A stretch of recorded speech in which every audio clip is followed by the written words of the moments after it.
В один из дней посетители культурного центра Арараси, что в Бразилии, стали жаловаться на странный шум, источник которого был неясен. Звуки были похожи на приглушенные крики, и сначала все подумали, что они доносятся откуда-то из отдаленного уголка здания. Крики напоминали кошачье мяуканье, хотя уверенности в этом ни у кого не было. Работники заведения проверили все, заглянули в каждый уголок, но никого не нашли. Тогда кто-то предположил, что звуки доносятся из-под земли, и, к сожалению, оказался прав.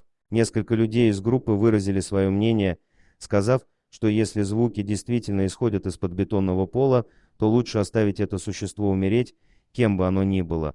К счастью, нашлись и те люди, которые посчитали такую мысль безумной и приготовились принимать решительные меры для спасения. Они обратились в коммунальную компанию, которая незамедлительно выслала нескольких работников для оценки ситуации. Рабочие нашли примерное место, где могло быть замуровано животное, и начали аккуратно ломать пол. Так они обнаружили трубу, которую затем разрезали. А крики тем временем становились все громче и громче, пока наконец не стали совсем пронзительными.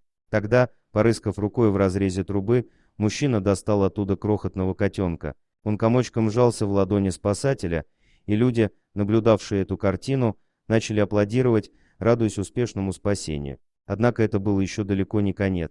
Даже после того, как они достали этого малыша и отвезли на медицинский осмотр, странные звуки, донимавшие толпу, не утихли. Спасатели поняли, что внутри трубы был еще один котенок. Поэтому рабочие продолжили стучать по трубе, выискивая правильное место и разрезая трубу, чтобы попытаться спасти еще одну жизнь. После аккуратной работы по разрезу трубы они спасли еще одного котенка. Тем не менее, оказалось, что их было еще больше. Спасатели еще несколько раз повторили работу, описанную выше, и в итоге за время своей миссии спасли 4 котят, каждый из которых застрял в разных местах трубы. Позже люди выяснили, что малыши родились фактически на вершине здания, но каким-то образом 4 котенка упали в трубу водосточного желоба и спускались, пока в какой-то момент не застряли. Малышам повезло, что люди с добрыми душами услышали их, иначе прошло бы еще совсем немного времени, и они погибли бы.